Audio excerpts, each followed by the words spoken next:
안녕하세요, 라뮤나입니다. 오늘은 대부분 사람들이 궁금했을 법한 이야기를 가지고 찾아왔습니다.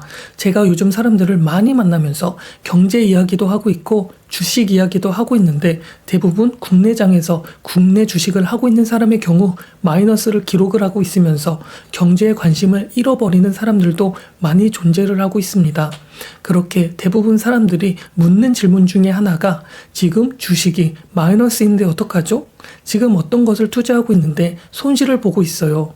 이것을 그냥 놔둘까요? 아니면 팔까요? 이렇게 궁금해지는 분들이 정말 많이 있습니다. 그래서 오늘은 이것에 대한 영상으로 찾아왔습니다. 그렇게 오늘은 어떤 것을 알아야 되는지, 어떤 것이 중요한 포인트인지 꼭 알려드릴 필요가 있어서 딱 4가지만 말해보려고 하니 영상 시청하기 전 라뮤나 구독과 좋아요 꼭 부탁드리겠으며 앞으로도 좋은 영상으로 보답하고자 노력하고 있으니 많은 관심 부탁드리겠습니다. 그러면 지루하지 않도록 바로 시작해 보도록 하겠습니다. 그렇다면 이 4가지는 과연 무엇일까요? 일단 이 4가지만 알게 된다면 투자를 하는 데 있어서 관점이라는 것이 생길 것이고 그것을 알게 되면 공부를 하게 된다면 큰 손해는 피해 갈 수 있을 것이며 연평균만큼 아니 연평균보다 높은 수익률을 넘길 수 있게 될 것입니다. 그렇다면 이 말은 무엇일까요? 반대로 해석도 가능한 것입니다. 이 4가지를 하지 않게 된다면 손해를 볼 수 있게 되는 것이니 절대 이 4가지를 해야 한다고 볼 수 있습니다. 지금 이 상황을 보고 계신 분들이라면 제 영상을 보고 계신 분들이라면 인플레이션을 이해했을 것이라고 생각을 하고 있습니다. 그렇기 때문에 돈 이야기를 싫어하는 사람들은 이 영상을 볼 필요가 없으며 예금이나 적금을 하면서 예금이 좋은데 왜 주식을 하지? 라고 생각을 하는 사람들도 이 영상을 보신다면 시간이 아까울 수도 있을 것입니다. 이러한 엄청난 안정성 혹은 화폐 가치가 떨어지는 상황의 연속적인 자본주의에 살아남기에 있어서 다른 가치관을 가진 사람들의 경우에도 도움이 되지 않으니까 말이죠. 일단 바로 시작해 보도록 하겠습니다. 일단 첫 번째는 계속 주식시장을 모니터링을 하면서 돈의 흐름이 어떻게 흘러가고 있는지 감을 키울 필요가 있습니다. 이 감이라는 것은 주식을 공부할 때만 필요한 것이 아니라 우리가 학교를 다닐 때도 했던 것을 주식시장에도 적용을 하게 하면 되는 것이고 이것을 응용할 필요가 있게 되는 것입니다. 감이라는 것은 말입니다. 우리가 학교를 다닐 때도 했던 것을 주식시장에도 작용을 하게 하면 되는 것이고 이것을 활용할 필요도 있다는 것입니다. 감이라는 건 말이죠. 우리가 수학 문제를 잘 풀려면 어떻게 해야 할까요? 그 수학 문제를 계속 비슷한 유형의 문제를 계속 풀면 되는 것입니다. 그리고 그 틀린 것에 대해서는 오답 노트도 작성을 해야 하는 것이고 이것을 계속 반복해야지 맞을 확률도 높아지게 되는 것입니다. 주식도 마찬가지입니다. 그냥 투자를 하면 되는 것이 아니라는 것이죠. 감을 키울 필요가 있습니다. 그러면 그 감을 어떻게 키우는 건데? 할 수도 있을 것인데 바로 계속 모니터링을 하면서 생각을 하면서 그 방향성을 체크를 할 필요가 있다는 것입니다. 문제를 계속 푸는 것처럼 그 문제에 있어서 앞으로 어떻게 될 것인지 계속 생각을 하면서 그 생각에 있어서 내 생각이 맞는지 틀린지 오답 노트도 작성을 하면서 계속 경제 상황에 0점을 맞추다 보면 정답에 가까운 선택이 가능하게끔 해야 하는 것입니다. 그것을 저는 감이라고 표현을 했습니다. 그렇게 제가 감이라고 표현을 했기 때문에 이 감이라는 것은 정답이 아닐 수도 있는 확률이 존재를 하고 그렇기 때문에 감이라는 것을 본인의 감을 100% 믿어서도 절대 안 되는 것입니다. 이 경제라는 것은 수학 문제처럼 정말 100%라는 정답이라는 것이 존재를 하고 있지 않기 때문에 아무리 문제를 많이 풀어도 틀릴 수도 있고 오답 노트를 아무리 해도 다른 변수가 있을 수도 있기 때문이니까 말입니다. 이처럼 감이라는 것은 그 경제 상황에 있어서 내 생각과 가치관이 어느 정도 비슷한지 0점을 잡는 역할만 할 수 있는 것입니다. 그것만 하여도 확률적으로 경제의 방향성과 비슷해질 가능성이 매우 높아지게 되어버리게 되죠. 이러한 흐름을 파악하는 것이 첫 번째 방법입니다. 또 두 번째는 우리가 파악을 해야 하는 것이 거래량입니다. 이 거래량이라는 것은 그냥 지금 이 영상을 제작해서 말하고 있는 사람이 차트를 많이 보는구나 생각을 할 수도 있을 것인데 그렇지 않습니다. 이 거래량이라는 것은 이 하루하루의 사람의 심리를 전부 보여주고 있는 지표로 이해를 할 필요가 있습니다. 모든 자본주의 시장에서 가격이 정해지는 것은 수요와 공급입니다. 그렇기 때문에 거래량이 많다. 그 중에 수요량이 많은지 공급량이 많은지가 중요하며 그것을 거래량으로 짐작을 할 수 있다는 말이기도 합니다. 그 거래량을 매일매일 보다 보면 앞으로 거래량의 추세, 트렌드도 알게 될 것이고 그러면 지금 주식시장은 거래량이 줄어들고 있네? 이슈가 있는데 이 정도네? 이슈가 없는데도 이렇게 되네? 이러한 파악을 할 수도 있게 되는 것입니다. 이러한 것을 파악을 하면 어느 정도 그 흐름을 파악할 수 있는 것이고 시장에 있어서 인간의 심리 또한 파악을 할 수 있게 되어버려 거래량은 중요한 지표 중에 하나라고 생각을 하고 있습니다. 예를 들어 거래량이 많다는 것은 그만큼 이 주식이 인기가 많다는 것이고 그렇다는 것은 어느 정도 관심을 받아서 거품이 있을 수도 있는 것이고 광기 있는 사람들도 사고 있다는 것이기 때문에 거래량이 폭등을 할 때에는 주식의 가격도 오르며 주식을 사는 타이밍이 아닐 것입니다. 매도도 마찬가지이죠. 어떤 이슈가 발생을 해서 폭락을 하니까 사람들이 너도 나도 팔게 되어 거래량이 늘어나게 되니까 말이죠. 이것을 해석하자면 거래량이 적을 때가 어느 정도 매수를 할 수 있는 타이밍이 되는 것과 같은 말이기도 합니다.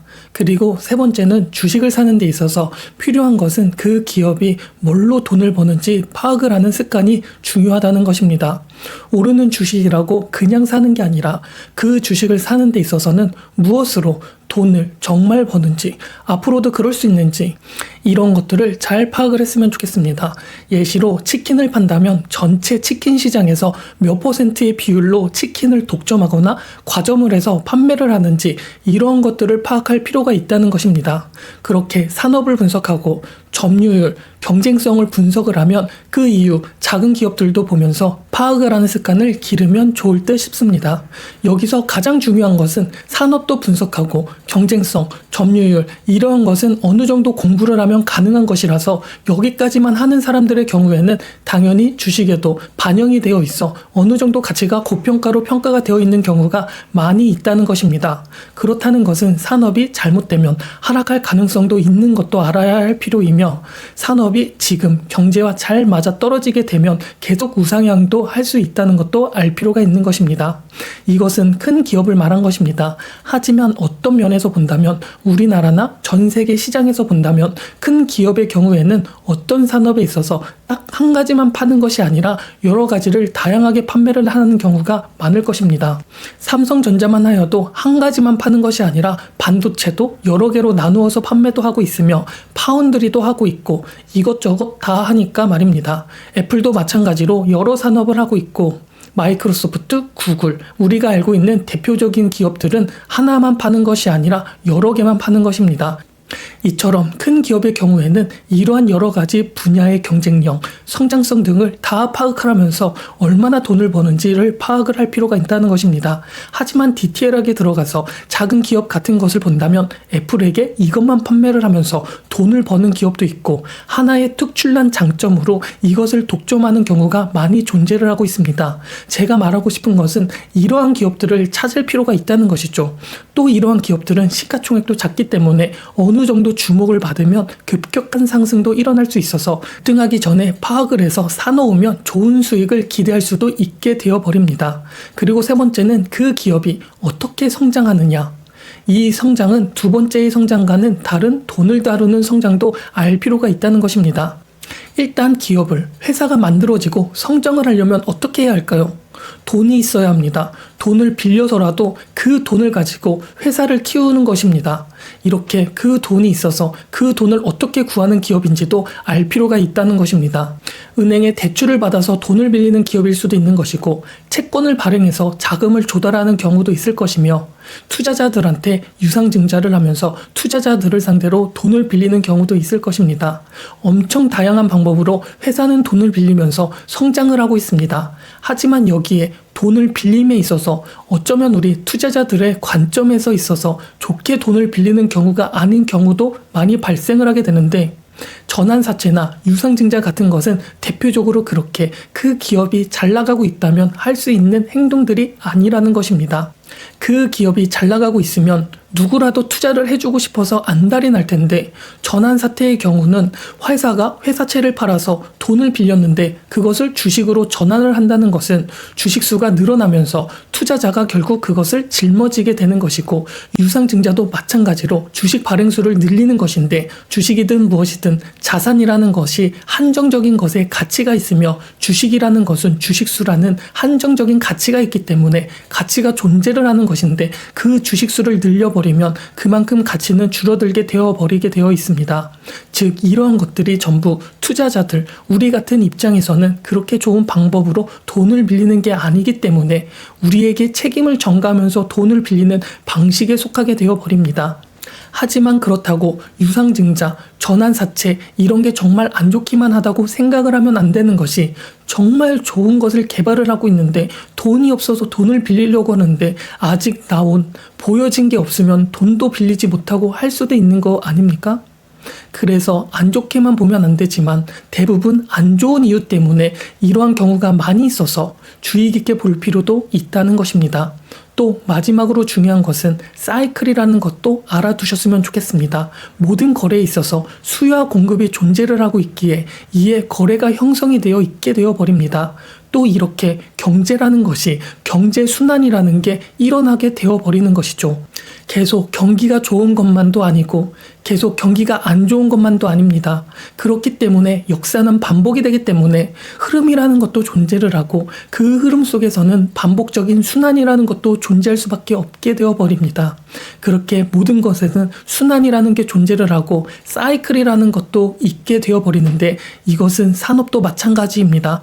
경기가 좋으면, 경기가 좋을 때 호황이 되는 산업이 있으며, 경기가 안 좋으면 이것에 따라 성장을 하고 있는 기업도 존재를 하고 있기 마련입니다. 그러한 산업의 큰 틀에서 어느 정도의 흐름을 파악을 하면서 돈의 순환, 사이클, 흐름은 주식을 함에 있어서, 돈을 투자함에 있어서 무척이나 중요한 요소 중에 하나일 것입니다. 그런데 대부분 이 돈의 순환이나 경기 사이클 같은 것은 뒤로 한 채 지금 잘 나가고 있는 산업에 중점으로 투자를 하고 있습니다. 결국 경기라는 것이 좋은 상황만 펼쳐지는 것은 아닌데 불구하고 말이죠. 경기가 나쁘면 그것에 돈의 흐름은 넘어가게 될 텐데, 지금 투자하고 좋은 이슈만 붙어 있어서 투자를 하고 미래만 보면 좋은 성장을 가지니까 투자를 하고 결국 오를 텐데 하면서 주식을 사놓고 모니터링도 점점 줄어들어 방치를 하고 마이너스가 되면 어차피 오를 텐데 그냥 막연하게 있는 경우도 허다하게 있을 것입니다.